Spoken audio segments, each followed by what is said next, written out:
గారు గమనించాలి.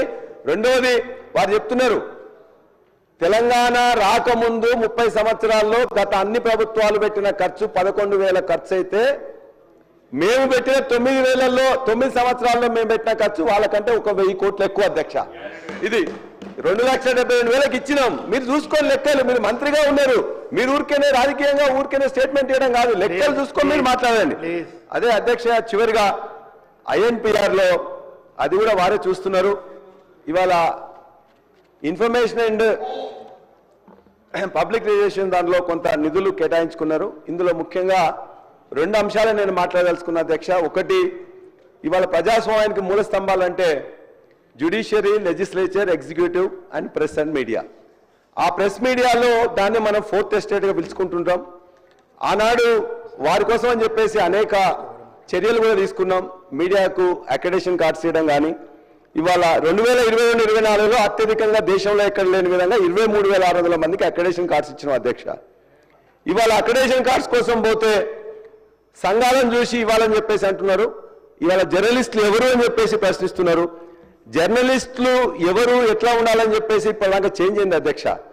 అనేక మంది రిటైర్ అయిపోయిన తర్వాత వాళ్ళే ఒక వెబ్ ఛానల్లో లేకపోతే యూట్యూబ్ పెట్టుకుంటున్నారు. కొంతమంది యాజమాన్యం మీద నచ్చకనో లేకపోతే తన యొక్క అనుభవాన్ని ఇంకా బాగా చెప్పుకోవడానికి కోసమో వాళ్ళందరూ కూడా ఈ చట్ట ప్రకారం ఏ ఒక్క అక్రెడిటేషన్ అవసరం లేదు.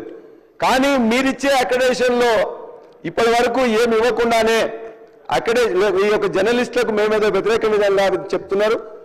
మా కేటీఆర్ గారు ఆనాడు కేసీఆర్ గారు ఆ భూమి తీసుకొచ్చిన తర్వాత వాళ్ళకి కావాల్సిన భూమిని సుప్రీంకోర్టులో ఉంటే అత్యంత అనుభవజ్ఞులైన లాయర్స్ను పెట్టడమే కాకుండా ముఖ్యమంత్రి గారు ఇన్వాల్వ్ కావడం, అది అందరూ కూడా దాన్ని తీసుకొని పోతున్నారు. అంటే మొత్తం కూడా ఆక్రమణలకు గురవుతుందని చెప్పేసి అంటే ఆనాడు MAD మినిస్టర్గా ఉన్న కేటీఆర్ గారు దాన్ని మొత్తం కూడా రక్షించారు. కాబట్టి దయచేసి దాన్ని ఏ విధంగానే చేసి మొన్న మీరు రవీంద్ర భారతిలో ఇస్తున్నట్టు మేము తీసుకొచ్చినా మేము అలకేట్ చేసినా దాన్ని మీరు ఇస్తున్నట్టు చేసిండ్రు, సంతోషం. మరలా అది నిలుపుదల జరిగింది కాబట్టి దాన్ని ఇమ్మీడియట్గా ఇచ్చేయడానికి చర్యలు తీసుకోవాలి. ఇంకొక అంశం అధ్యక్ష, మీరు చేస్తున్న పని 1,00,000 కోట్లు, 1 కోటి రూపాయలు 2 కోట్లు వర్క్ చేసి మీరు ఒకటి పెట్టారు. ఏంటి, రాజీవ్ సివిల్ సర్వీసెస్ అని చెప్పేసి రాజీవ్ గాంధీ సివిల్స్ అభయహస్తం అని చెప్పేసి పెట్టాను. 400 మందికి 1,00,000 రూపాయలు రూపిస్తామని చెప్పి పెట్టాను. అంటే ఎంత అవుతుంది అధ్యక్ష? 4 కోట్లు అవుతుంది. కానీ మీరు చేసిన ప్రచారం ఎంత అధ్యక్ష? 40 కోట్ల ప్రచారం చేసిండ్రు.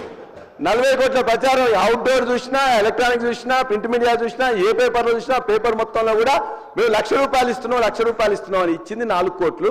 40 కోట్ల ప్రచారం జరిగింది. ఇది సరైంది కాదు అధ్యక్ష. అంతేకాదు ఇంకోటి ఏంది, రాజీవ్ ఆరోగ్యశ్రీలో 20 లక్షల మంది రాజీవ్ అయిపోయి అధ్యక్ష, గౌరవ సభ్యులు